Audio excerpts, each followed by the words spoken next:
Blog Talk Radio.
Well, folks, welcome to one more edition of Politics Done Right. I'm Egberto Willies, your host. Thank you very much for giving me 1 hour of your Saturday. Today, what are we going to talk about?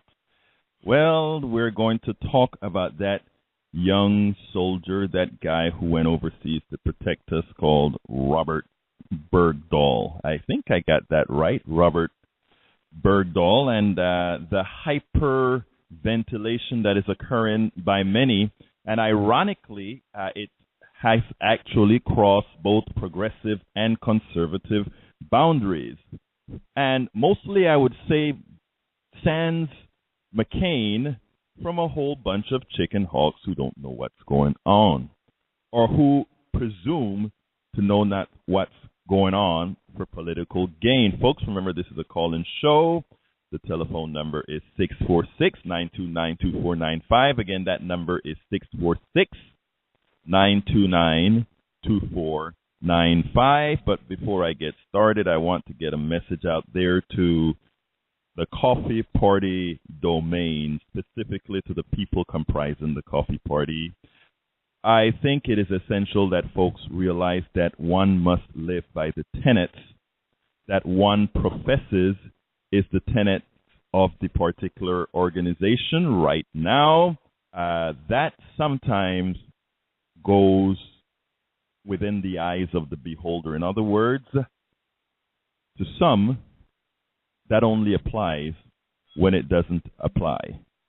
Anyhow, going back to the subject at hand, the traditional media, in its now infamous lead with GOP talking points modal, has failed Americans once again. They've allowed GOP talking points to take over the narrative, even as real journalists have come out with the real story about the freeing of Sergeant Robert Bergdahl. Today we discuss Robert Bergdahl. We discuss how our politics have gotten so bitter that human life takes a back seat. And what is interesting about this is, yes, human life takes a back seat in just about everything now, from healthcare, from supporting the poor. I mean, we are now in a society where it is vogue to really down folks that are down on their lives, but yet we don't have platforms, or we don't have policy that support those who need it most. Ironically, what you find is that type of mentality is reserved almost entirely by those on the right and those who presume or claim to be of Jesucristo, Jesus Christ. As a humanist, I can tell you one thing. In my Christian days, that was never the case. The new brand of Christianity has changed it all. And it's amusing because last night, and I'll get into Bergdahl in a little bit, but last night something quite interesting occurred on the Bill Maher Real Time with Bill Maher, where he had Ralph Reed on. And as you know, Bill Maher and his Religulous movie sort of made fun of those who are the Bible thump, you will, or the Quran thumpers, or the thumpers of any religion, bar none.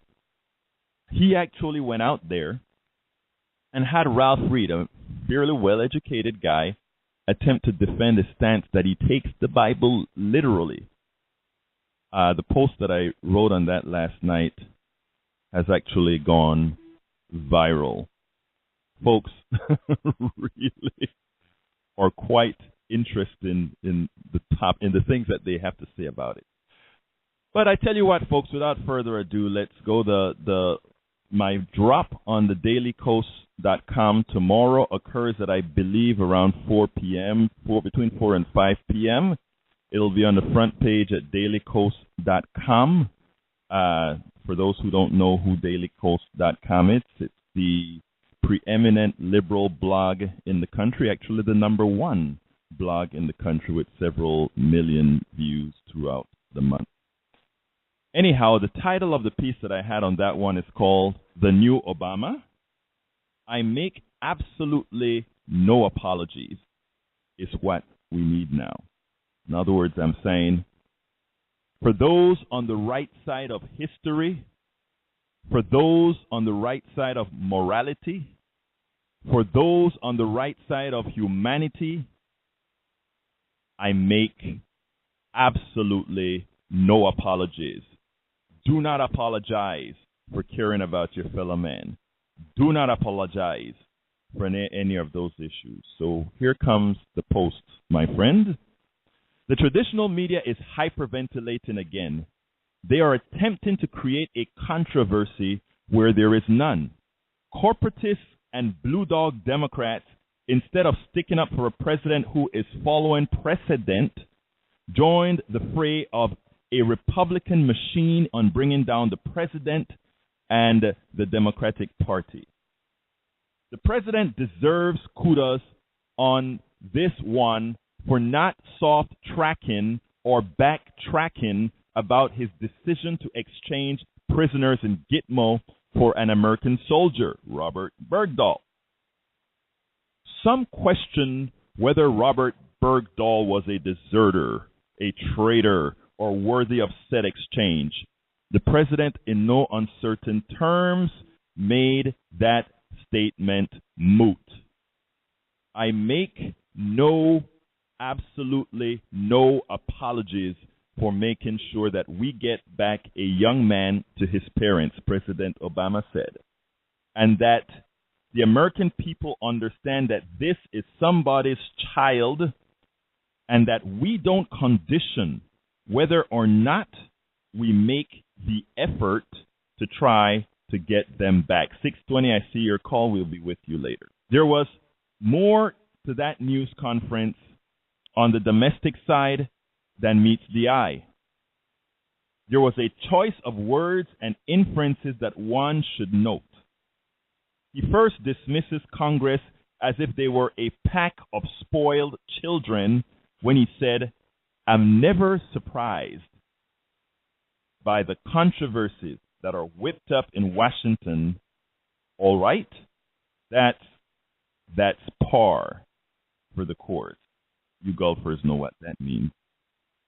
President Obama gives the absolute reason he made the move when he said, we do not leave anybody wearing the American uniform behind. We had a prisoner of war whose health had deteriorated, and we were deeply concerned about it. And we saw an opportunity, and we seized it. Note the implication that he was not going to allow himself to be tied up in the minutia with a childish Congress as the life of an American soldier was at stake. For the less informed or the willfully ignorant, he reminded them that prisoner exchanges with enemies is not unique to my administration. It dates back to the beginning of a republic. He highlights the release in the Rose Garden because it was important for people to understand that this is not some abstraction. American soldiers have been fighting wars for over a decade. A very small percentage of the American population serve. Yet, as our soldiers have problems getting jobs and health care, most Americans simply go on with their busy lives. It is important to pause and realize sacrifices have been made and are being made by many. Should it have been a rose garden? Well, the media started to hyperventilate. Why did he have to make it so public? These are soldiers. I don't care what you want to call them. These are soldiers. And these are guys that are putting their lives on the line. Every single one of them that return to this country under any circumstances deserves some sort of ceremony or some sort of thank you, while the 99.9% of the remainder of the American population sits on their butts without ever putting their lives at stake. Sometimes because politicians send you there on fictitious, continuing the blog post, President Obama then, in no uncertain terms, stated to whom he feels responsible to when he said, "And as Commander-in-Chief of the United States Armed Forces, I am responsible for those kids. And I get letters from parents who say, if you are in fact sending my child into war, make sure that that child is being taken care of." And I write too many letters to folks who unfortunately don't see their children again after fighting a war. Going forward, one would hope that President Obama would take the no apologies approach. Maybe as leader of the Democratic Party, if he is more forceful with that stance, other Democrats will get the spine to do so as well. After all, most of the president's policies, internationally and domestically, that had Republicans hyperventilating and some Democrats cowering have proven right. Obamacare may actually get some Southern Democrats elected even as Republicans begin to beg for the Medicare expansion to Obamacare. The policy derogatively called leading from behind has been less expensive, ultimately saves American lives and treasure, and ensures other countries engage. Even as Republicans continue to obstruct policies to prime the U.S. economy, the U.S. job market has recovered. All the jobs destroyed by the trickle-down economic policy caused depression of 2008. Many have been disappointed in this president. Many think he did not live up to his rhetoric. Many knew he could not live up to the rhetoric, but that he had the wherewithal, more than most, to govern in these difficult times. He has done just that. President Obama is offering no apologies for his action in rescuing Robert Bergdahl. The president and Democrats must offer no apologies for supporting middle-class-centric policies. During the 2014 midterm elections, the Democrats must make Republicans apologize for the damage they have inflicted on this country. A rather seemingly partisan post, pro-Democrat some may say. In this case, no apologies. While this does not apply to my good Republican friends who actually share the beliefs in working together and solving problems, however different. Some like solutions on a more conservative basis. Some like it, like myself, on a very liberal basis. That is fine. Dialogue is necessary so that both have a place that they can feel comfortable with. but the current strain of childish, hypocritical ideologues that reign must end. And it is your job, America. It is your job. You can't sit on your butts and believe that change is going to occur without your assistance. You are going to make that change. So, folks, remember, this is a call-in show, 646-929-2495. Again, that number is 646-929-2495, 210. You're hot. Who do I have the honor of speaking with? Yeah, you're talking to me, Egberto. It's John. John from San Antonio. Talk to me, my brother. Yeah, no, I agree mostly with what you say in the post. A couple of things I want to just point out. One is you're referring to Robert Bergdahl, and Robert Bergdahl is the father. I keep doing that. It's Bowe Bergdahl. Bowe Bergdahl is the son. Yes. So I wrote that in the post. Yeah. So yeah, that's pretty important. Besides that, I agree with most of what you're saying. I think the key thing here that very few people in the media are talking about is something that Chris Hayes has brought up probably the most out of anybody that I've read, and it's the fact that, we're coming to the end of this war. We've been fighting this war for 13 years, and, by 2016, we will be completely out of Afghanistan.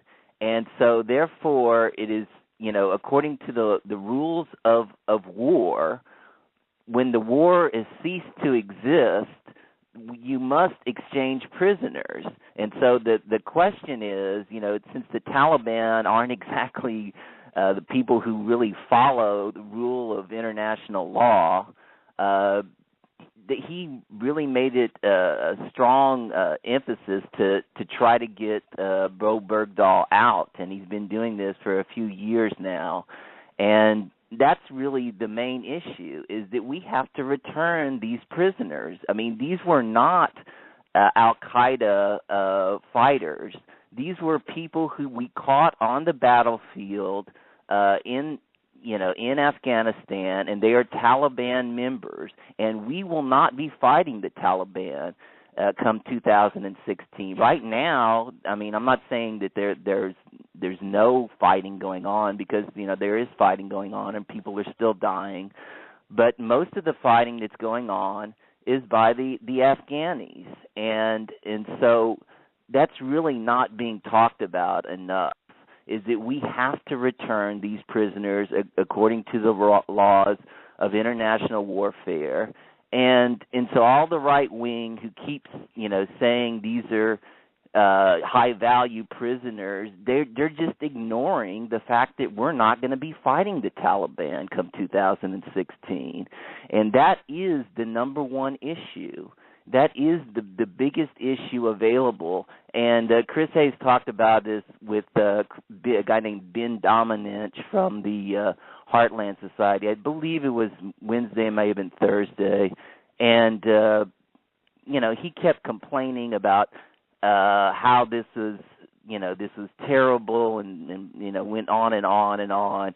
But, the fact is that we're getting out of this war. We got Bowe Bergdahl back. People should be celebrating. We don't know what actually happened, whether he, left his post or not, for sure, 100%. We'll let the facts, come into play. So, as we learn more as a definite, as the investigation goes on and see what happens.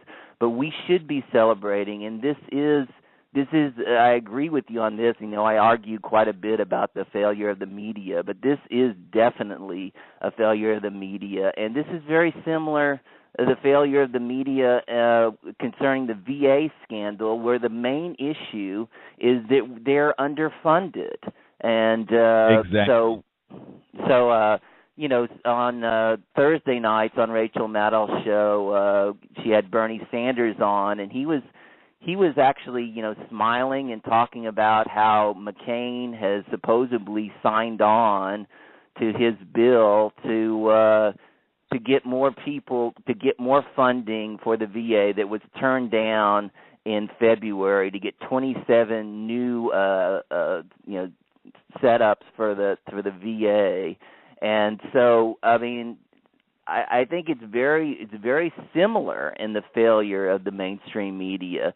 They're just not focusing on the real larger picture. They just don't have the capacity to really make a really cogent evaluation of the situation. John, I don't know if it's that they don't have. Look, Chuck Todd is a very smart young man.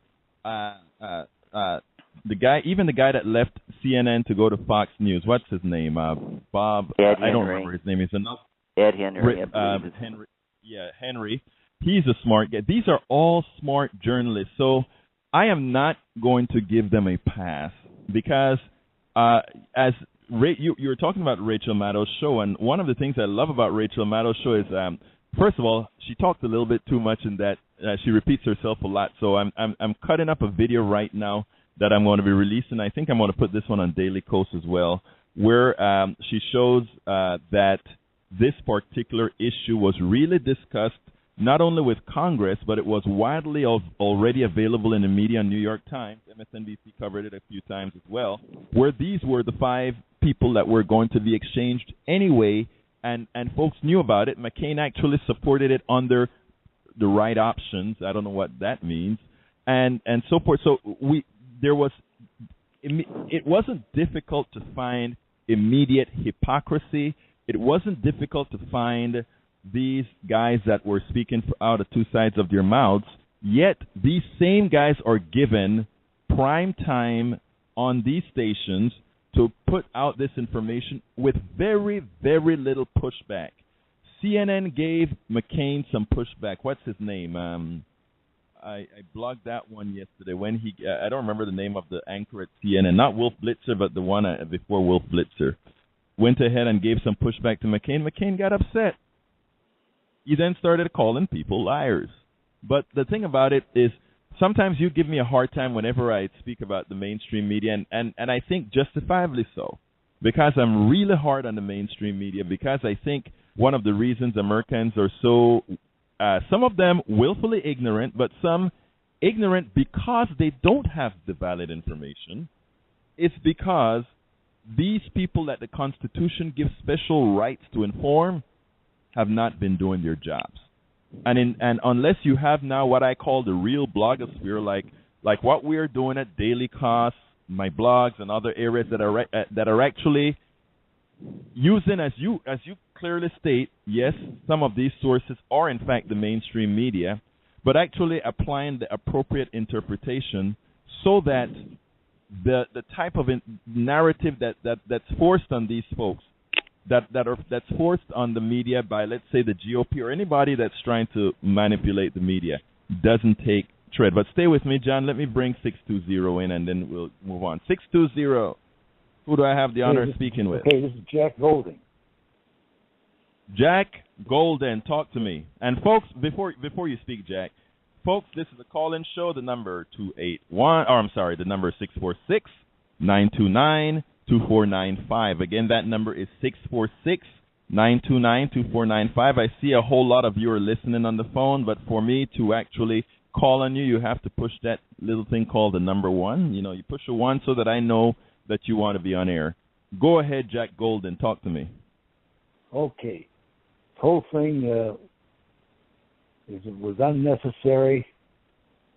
It's a matter of procedure. Republicans are just hung up on procedure, and to the extent that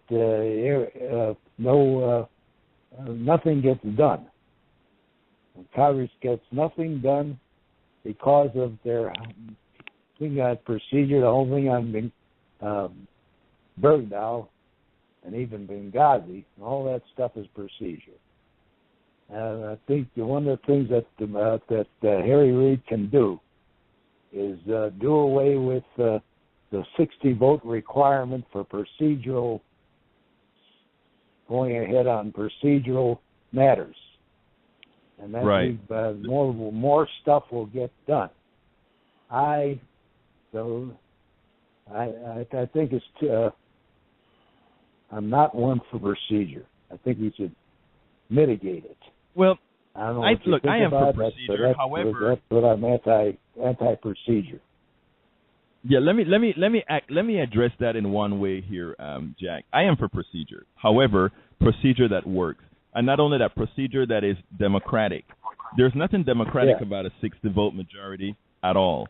Okay, and worse, it's not in the Constitution. The rules of the Senate that establish a supermajority is not in the Senate already is a very undemocratic organization, because if somebody in North Dakota, a senator in North Dakota has the same weight as a senator in Texas, and I'm sorry, a senator in Texas represents a whole lot more people than a senator in North Dakota. A senator from California supports a hell of a lot more people than a senator from North Dakota, yet they have the same weight in Congress, and that weight is even exacerbated when one takes the filibuster into account, which means that only 40 senators are required or only 41 senators are required to block any piece of legislation. But it goes even beyond that, because it's a lot more dangerous, and we'll get back on topic in a little bit, but I think Americans need to realize that the way we pick our representatives in gerrymandered districts mean that proportional representation is no longer in effect in this country. The reality is there were if we looked at the 2012 elections, there were more Democrats that voted, many more Democrats that voted, millions more voted than Republicans, which in a real representative democracy would mean that the House would not be as unbalanced as it is right now, where there is a pretty large majority of Republicans in there, in as much as there were many more Democrats who voted. The excuse used is, well, we're not a democracy, we're a republic. We are a republic. False. Yes, we are a republic, but that is an aberration within our Constitution, or something that's missing in the Constitution, that allows for this type of gerrymandering to occur, given that these borders are drawn on a state-by-state basis, that needs to be addressed.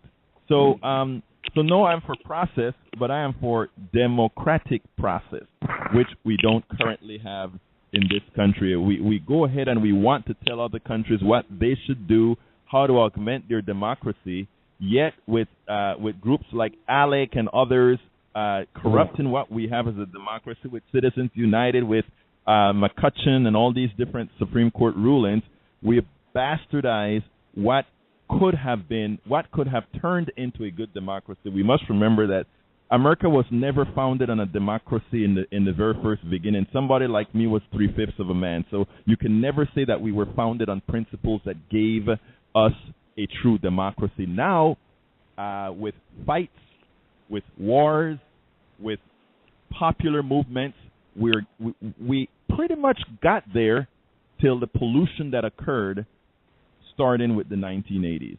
But anyhow, continue please, Jack. Okay, another thing I watched was a program about a couple of times this guy who's at 9 o'clock in the night after Maddow. Right. What's his name? Lawrence O'Donnell, but he's sick right now. But you mean Lawrence O'Donnell? I think was that, or was it the one before, or was it the big? What's his name from North Dakota himself? Ed Show. Chris Hayes. Maybe it was Chris Hayes talking about Kansas. Okay. Okay. That was Chris. A lot Hayes. about Kansas now. I really dread. I don't know that I'll be able to vote this time. I am not voting from Oklahoma. I live in Oklahoma, but I'm not my mailing address is in Kansas. 620 is a Kansas phone number. And you have problems, my friend, because you're not going to be able to vote in either state unless you do something about voting by mail in Kansas. Yeah, they're trying to stop anything voting by mail or voting by. I encourage everybody to vote and don't vote Republican. That is my because they are getting worse and worse by the day. Let me be honest with you, Jack. Okay, I know I am a staunch left-wing liberal Democrat that has a lot of good Republican friends. Okay, so I'm not going to go out there and just say, "Oh, only vote Democratic," because I don't think a system where we only have Democrats will be any better than a system where we only have Republicans. Two-party system. What I think is one-party system is worse than a two-party system. Yes, so, I agree. I think we need to have cutting their own throat, and they are letting a small percentage of voters, they say in the Ted Nugent types and the Duckworth type, the Duck Dynasty type, whatever his name is, they are dominating the scene. Yeah, and that is a sad thing, Jack, because you think about it. Jack, hold on. You think about this, right?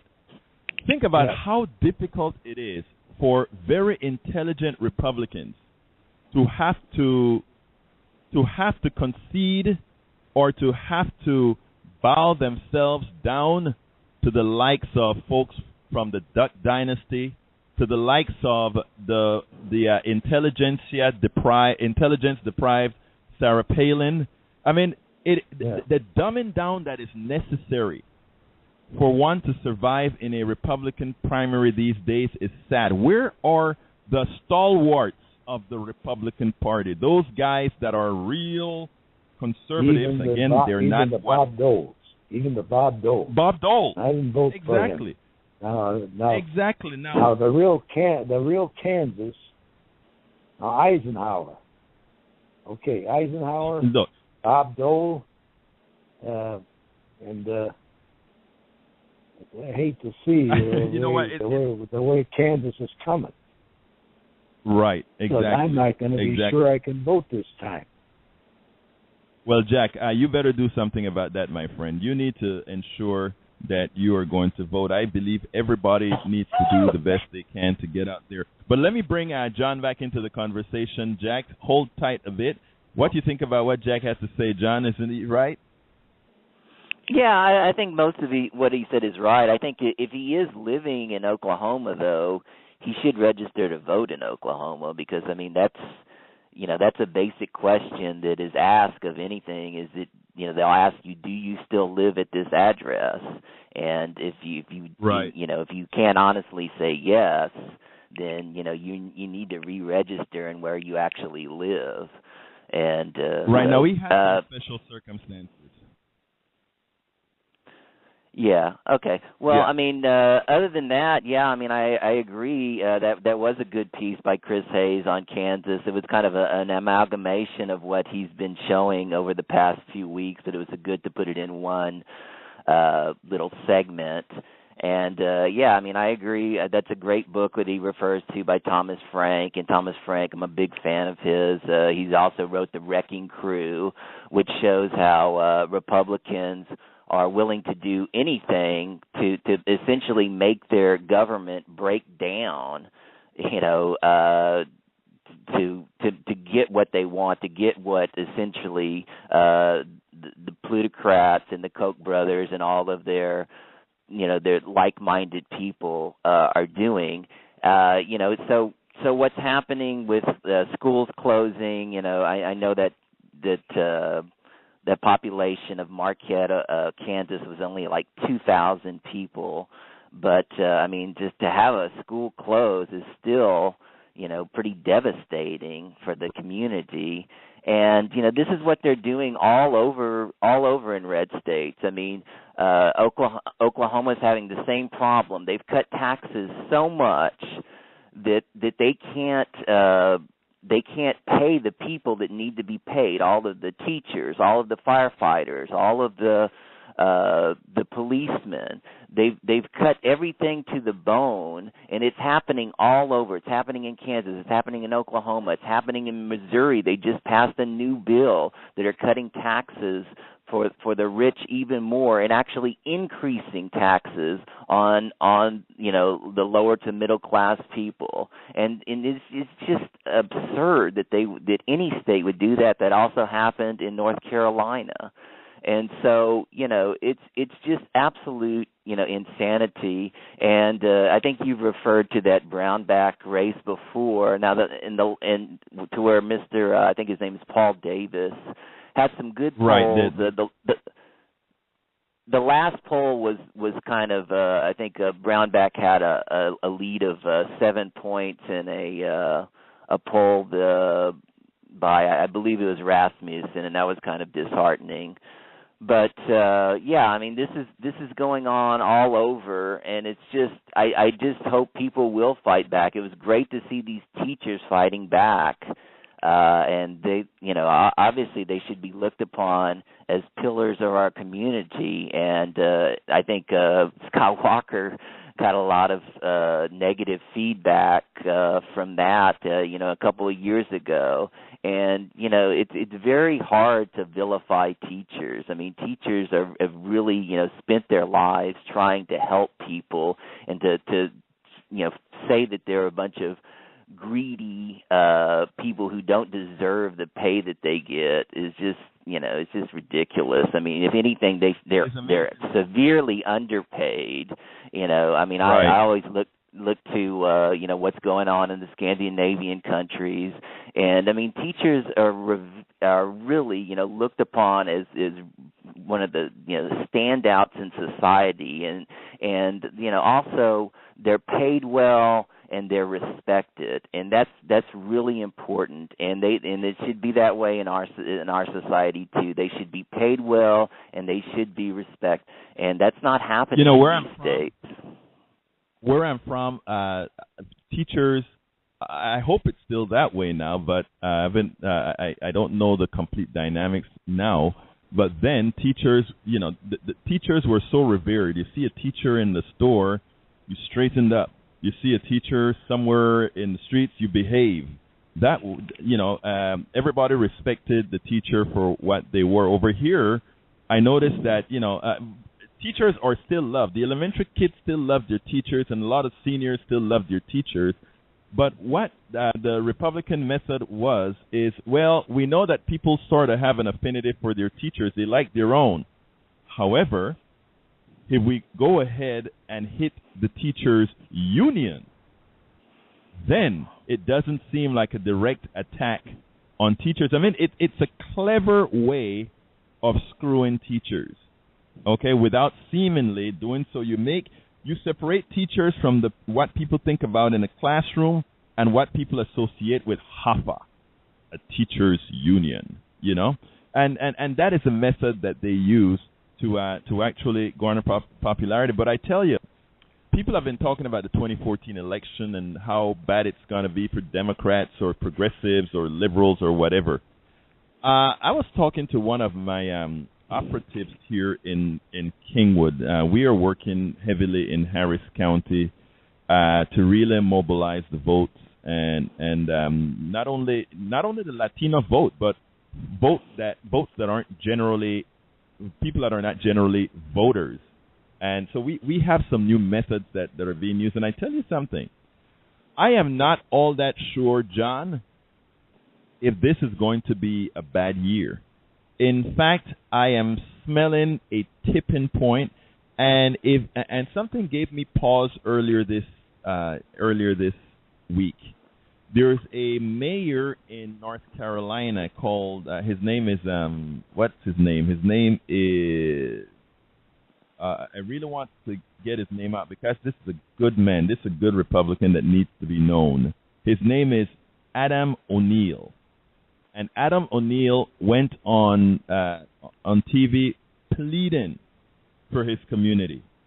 This is a man who lives in a very small town in North Carolina. The town is called Belhaven. They had one hospital that could offer emergency and critical care.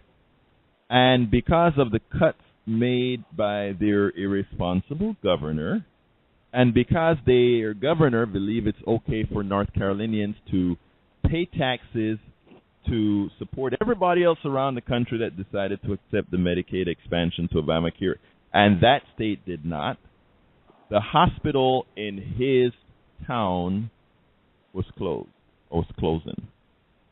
And he came out with Dr. Barber, that's the Reverend and NAACP president, I believe he is, in North Carolina, and came out with him. And it was funny the way he said, I'm standing here with a whole bunch of Democrats.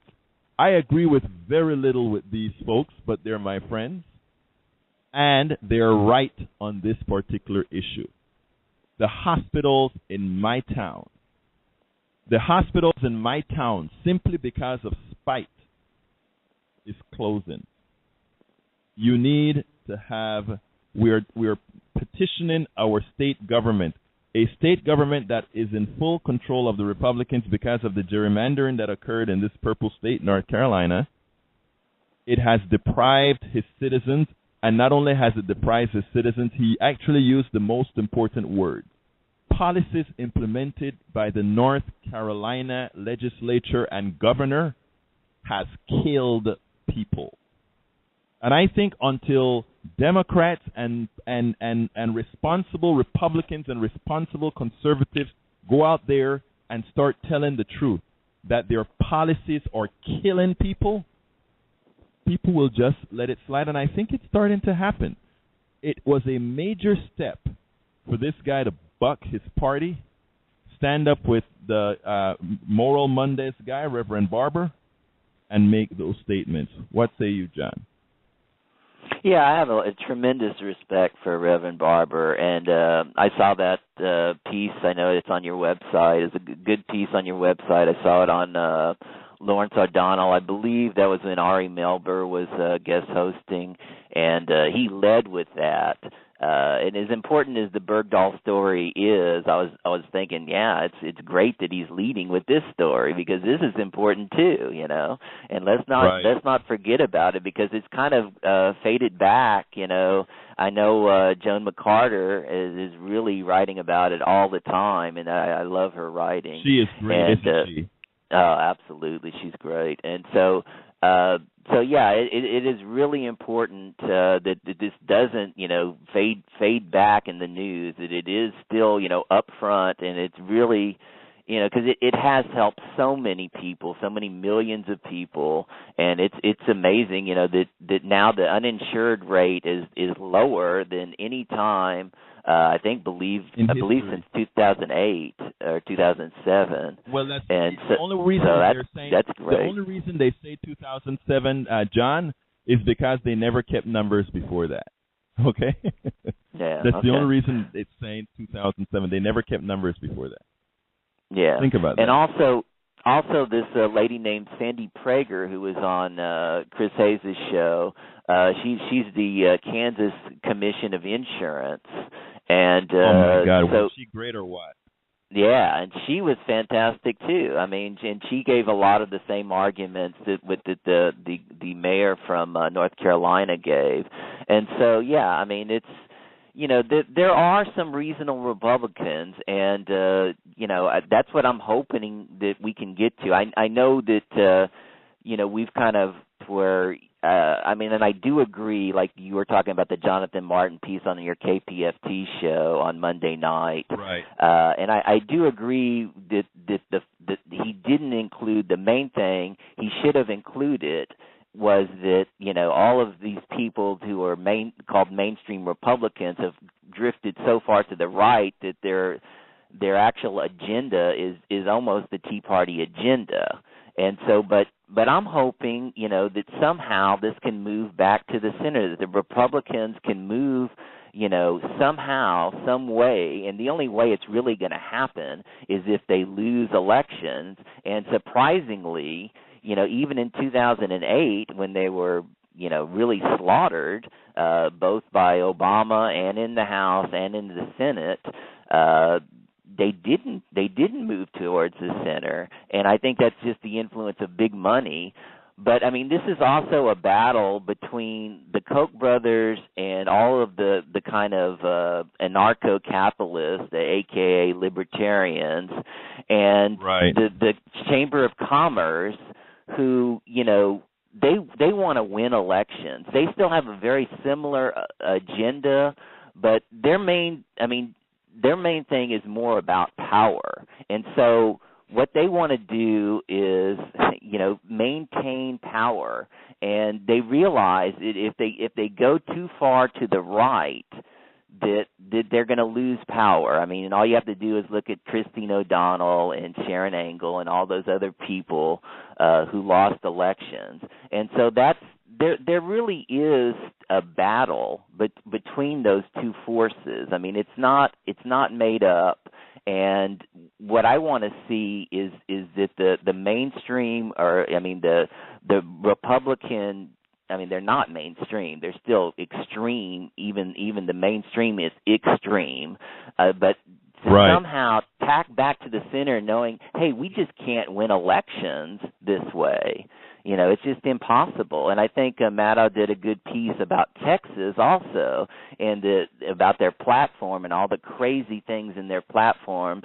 But one of the things that the Chamber of Commerce and who actually want to have comprehensive immigration reform, what they want to do, and it was put into the 2012 platform, is to try to not to vilify immigrants, what they call illegal immigrants or whatever. Undocumented immigrants, however they want to phrase it. But the Tea Party is just the complete opposite. So there are legitimate splits, within the Tea Party and the more Chamber of Commerce, which I call the big money Republican people, who are more concerned with, taking a slightly more centrist state and actually maintaining power. So, they're I agree both with very. That. Now, yeah, go ahead. I'm sorry. They're both very wrong, and they're and you just have to look at the Bush years for that. When Bush tried to privatize Medicare, he got tremendous backlash from even people in his own party. But look at all the Ryan budgets, and look at how Fox has really turned everything on its head, to where even people, first of all, I don't really think they understand a lot of people who were elderly, who vote for the Ryan budget and vote for Republicans who support the Ryan budget, and almost all of them do. They don't understand this. And so if it ever comes to pass that this is put into play, there will be an intense backlash, and it'll just be incredible. But the fact is, I think, John, hold on a second, because you brought up a lot of issues, and you brought up an important issue that I think our audience need to understand. I'm glad you brought up the Ryan budget. There are a lot of times if the person who cares, we care about humanity, okay? We know that you cannot care about humanity believing in the Ryan's budget. That's a statement of fact based on what is in that budget. I challenge anyone to read the budget and see what it does to the indigent, the poor, and et cetera. It simply will kill folk. There's no two ways about that. But most Americans don't know that. They can't see that. So when we speak about these issues, we should challenge them, and not only challenge them, but tell them the specifics that occur in these budgets that will not only, a lot of people think, okay, well, it will affect poor people. What did Walmart realize after the food stamps got cut? John, do you know? They realized that a lot of their people got paid with food stamps, and so they lost money. Are they going to lose income? Right. Yeah, no, they're going to. No, I agree. Microsoft, I mean, not Microsoft, but Walmart, when food stamps got cut, in as much as they were supporting the folks who cut it, realized that as a corporation, they voted against their own interests, and suddenly their stance on heavily rejecting food stamps changed. Note McDonald's change on also the minimum wage recently, I think yesterday or 2 days ago. And the reason why isn't because they're a nice corporation or they want to be good.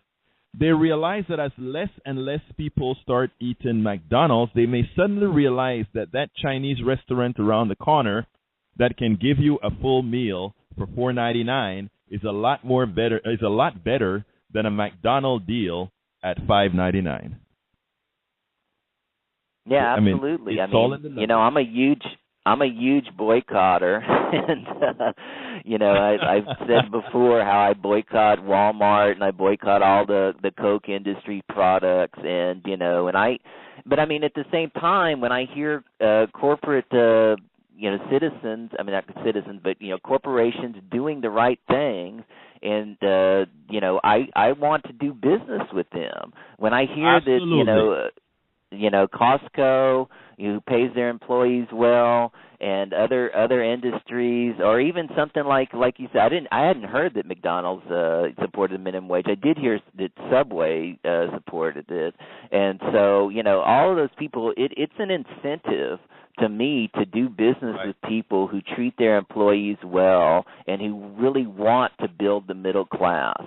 And why else would I buy a $3 a cup coffee?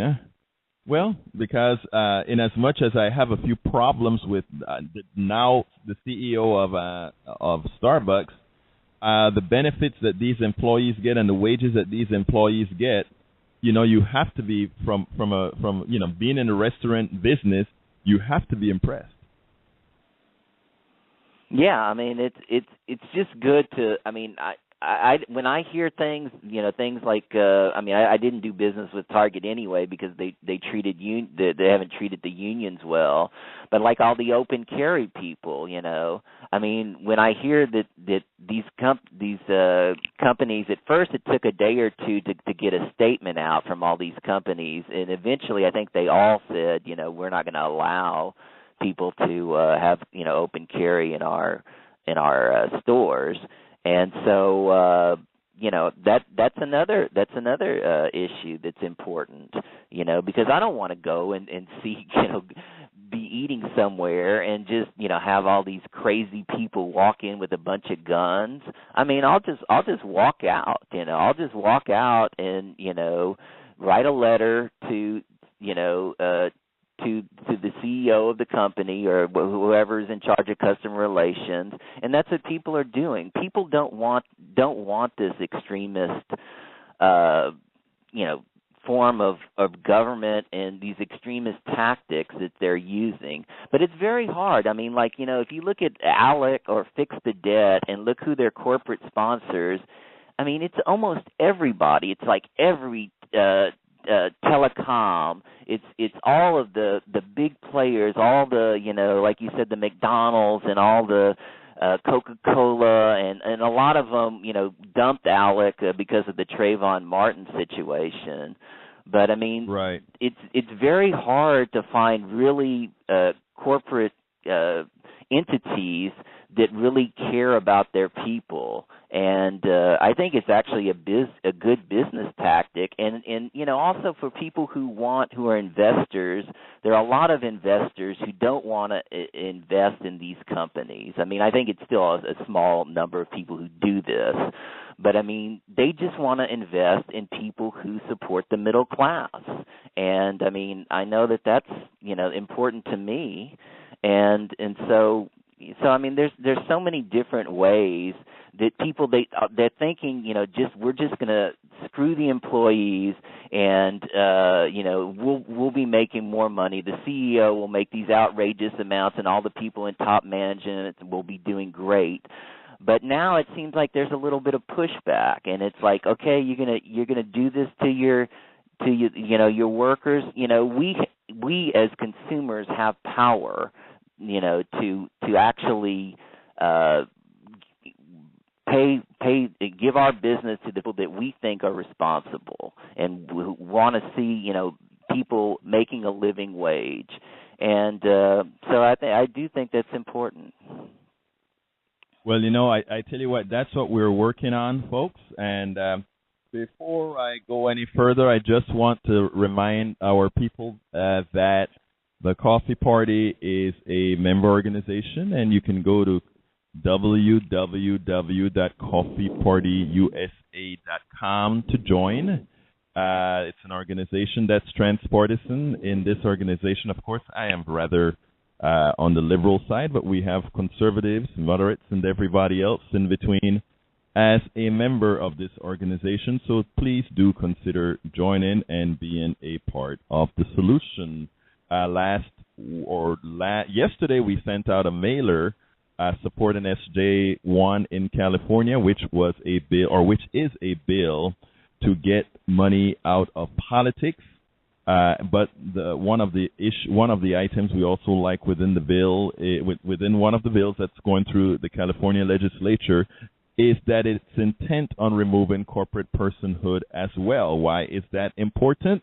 That is important because right now corporations as legal entities classified as persons tend to have the Bill of Rights executed upon them by the Supreme Court, which means much. It means it gives corporations rights over humans that is damaging to society at whole. So join us and help us change the country.